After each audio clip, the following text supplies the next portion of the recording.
Donc on va... qu'est-ce que je fais? Est-ce que je parle un petit peu de l'épisode par rapport à ce que j'ai vu et faire une sorte de petite critique analyse en live? On va essayer un petit peu cette chose parce que il se passe pas grand chose au niveau de cet épisode vraiment marquant. On voit que Inuarashi, lui, le duc du jour s'attaque de vraiment l'attaque du jour, et après, une fois que 18h arrive, il y a Nekomamushi qui va arriver pour pouvoir faire justement toutes les attaques, et en un sens assez bien parce que ça va permettre justement à tous les Minks de pouvoir se relayer et de faire une sorte d'attaque constante tout le temps, tout le temps, tout le temps. C'est-à-dire que là, Inuarashi, pendant la nuit, va pouvoir se reposer, pendant que Nekomamushi, lui, va combattre. Et une fois qu'on va arriver à 6h du matin, c'est-à-dire que le jour va se lever, Nekomamushi va revenir en arrière, et là, c'est Inuarashi qui va pouvoir venir, il va pouvoir un petit peu panser ses plaies, reprendre de l'énergie, et mettre une pression absolument constante sur l'équipage de Jack, qui, lui, ne pourra pas reprendre des forces, parce que dans le combat, faut quand même qu'il y ait une période de repos pour que l'organisme puisse revenir. Donc déjà, ça, c'est une bonne chose. On voit qu'il y a un caractère qui est totalement différent entre Nekomamushi et Inuarashi. Il y en a un qui est beaucoup plus posé, il a même posé son arme, poser son arme dès le départ pour que justement le combat soit un peu plus tranquille, enfin qu'il évite justement le combat, qu'il y ait une autre solution que la force. Mais vu qu'il était face à un débile qui était Jack, donc il a choisi de directement prendre les armes, et ce passage de combat a été fait d'une façon au niveau de l'animation qui est un petit peu bizarre parce que on avait du mal à sentir la puissance de Inuarashi. On sent beaucoup plus la puissance de Nekomamushi quand il attaque. C'est le coup quand il a pris la trompe et qu'il l'a renversé. Il a réussi à mettre sur le dos le mammouth, alors que Inuarashi, j'ai beaucoup de j'en fais ici. Lui, Inuarashi, on l'a pas vu facilement mettre en défaut Jack en forme Zoan, bien sûr. C'est seulement que des coups d'épée qu'il doit mettre au niveau du front un petit peu pour passer curiosité et un petit peut-être essayer de niquer le cerveau de Jack. Mais comme Jack n'a pas l'air d'avoir de cerveau, c'était peut-être pas spécialement son point faible.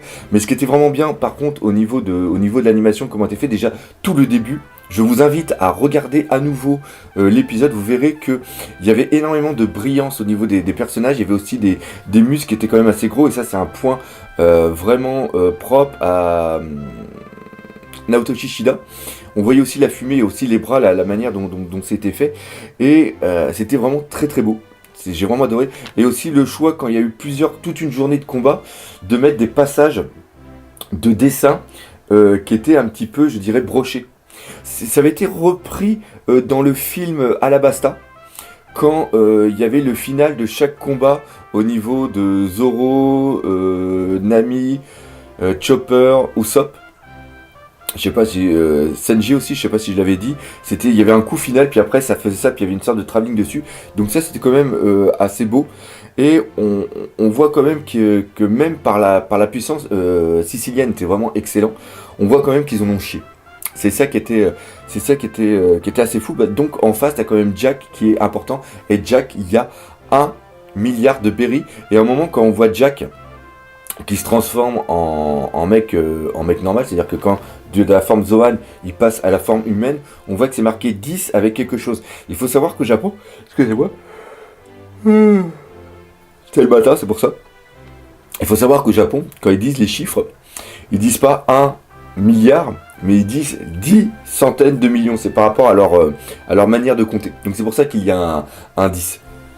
Voilà, et on voit aussi que tout ce qui est lié à Inuarashi, vu que c'est le duc, on voit qu'il y a c'est beaucoup des tenues de mousquetaires. Et encore une fois, j'adore absolument la gueule de Sicilienne, je le trouve absolument bien fait au niveau de l'animation. Et on peut remarquer que tout ce qui est pour Nekomamushi, donc Inuarashi reprend un petit peu tout ce qui va être français et européen au niveau des chevaliers qu'il y avait à l'époque. Et on remarque que pour Nekomamushi, là on voit plus des mecs qui sont en tenue militaire, et la tenue militaire reprend l'habit des militaires qu'il y avait pour les Japonais pendant la Seconde Guerre mondiale. Voilà, ça c'était la petite chose. Après, ça a été beaucoup axé au niveau des combats, et on voit que dans le teaser de l'épisode prochain, qu'il y a une petite chose qui arrive et qui va peut-être faire basculer le combat. Alors j'ai dit ça comme ça, et moi je sais absolument ce qui va se passer, mais vous allez voir, c'est quand même assez intéressant. Un épisode globalement qui était quand même assez bon, on va pas se mentir, des très très bons passages d'animation, un petit peu étirés sur la longueur, mais au niveau de l'animation, au niveau des dessins, il n'y a rien vraiment qui était dégueulasse, il n'y a rien, comme on avait pu voir quelques fois durant Dressrosa. Encore une fois, on voit que l'animation pour tout l'arc Zoo est un arc absolu, il y a des très très bons dessins. D'ailleurs, j'ai pas encore eu le temps de regarder Dragon Ball Super. Je sais pas si au niveau de Dragon Ball Super aussi, on a des très belles animations, des très beaux dessins. On voit que la Toei a remis un coup dedans et ça fait super plaisir. Donc voilà, je me suis dit tiens, pourquoi pas faire en même temps, parce qu'il n'y avait pas grand chose à dire. C'est au niveau du chapitre, le chapitre était aussi assez condensé, et c'est sûrement qu'une suite de combats. Donc il n'y a rien à dire plus que ça. C'est moi. Peut-être falloir que j'arrête à me coucher à 2h du matin aussi. Ouais, désolé pour le bâillement. Donc quelque chose aussi qui était vraiment pas mal dans cet épisode, que j'ai complètement oublié de parler, c'est tout simplement l'éruption fluviale, et ça permet de se poser des questions au niveau de la qualité et le problème qu'il peut y avoir au niveau des smiles. Et même, je dirais pas les problèmes, je dirais de l'avantage des smiles. C'est-à-dire que, encore une fois, on est dans l'épisode. Je vais faire une recherche. Je vais faire une petite recherche. Tagalac. Là, attends, parce que je sais pas si on le voit. Non, on le voit pas. C'est quelque chose qui a été rajouté.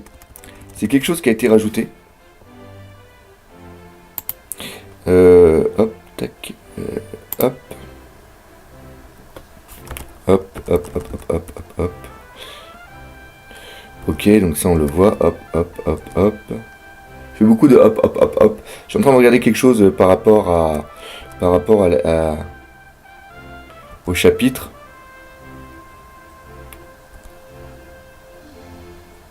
Ok. Donc là, non, il y a vraiment la chose qui a été rajoutée, c'est l'éruption fluviale. Donc, est-ce que on peut le prendre, parce que c'est encore ça, quand on parle de trucs au niveau de One Piece, il faut toujours se référer par rapport au manga. Le manga est la vraie vision de One Piece parce qu'elle est faite directement par Eiichiro Oda, et au niveau de l'animation, Eiichiro Oda n'a aucun regard dessus. Le seul regard qu'il peut avoir à la rigueur, c'est sur certains films.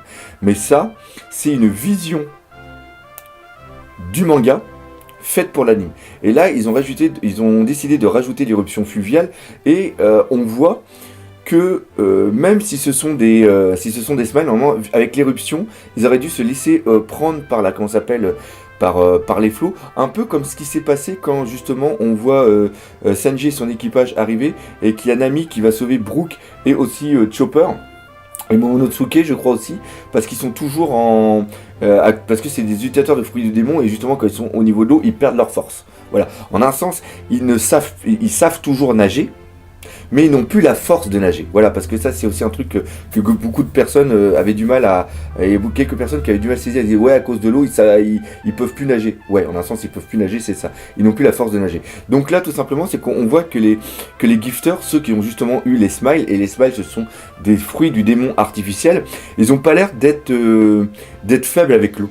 On les voit quand même encore utilisés. On voit d'ailleurs Ship Sama, qui avait eu de l'eau sur lui, continue à dire, faut prendre les alligators. Il faut prendre les crocodiles, les sortes de gros trucs. Donc, vu que ce sont des fruits du démon artificiels, peut-être qu'ils n'ont pas la faiblesse liée aux fruits du démon.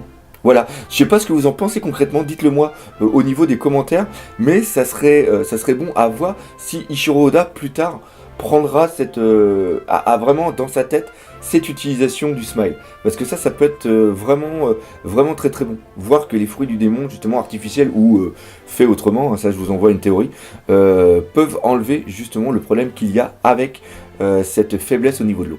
Sinon, globalement, on va refaire un petit tour, voir ce qui s'est passé un petit peu.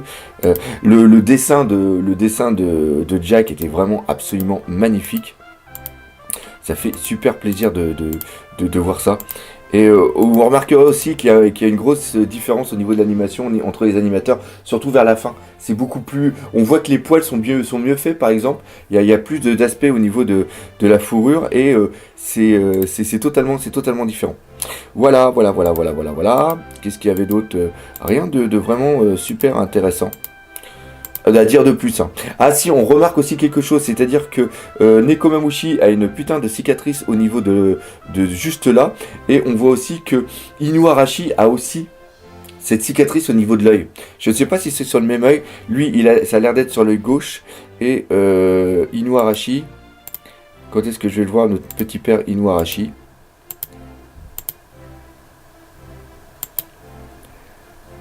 Donc, ça a l'air d'être sur l'œil gauche aussi, la cicatrice qu'il a.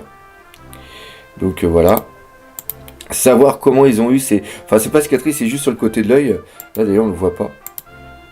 Enfin bref, tout ça pour dire... Ah, encore une fois, les dessins sont... Les dessins comme ça, c'est les dessins comme ça que je vous parlais, qui étaient vraiment beaux. Avec... Ça faisait un petit peu penser à du shell shading. Putain, j'arrive pas à le dire. Enfin bref, on va s'arrêter ici. Je pense que j'ai décortiqué globalement l'épisode. Dites-moi ce que vous pensez un petit peu de cette nouvelle version de l'épisode avec une petite réaction live au départ. Nous, comme d'habitude, on se dit à bientôt pour de nouvelles aventures. Peace. Allez, salut mes Nakama.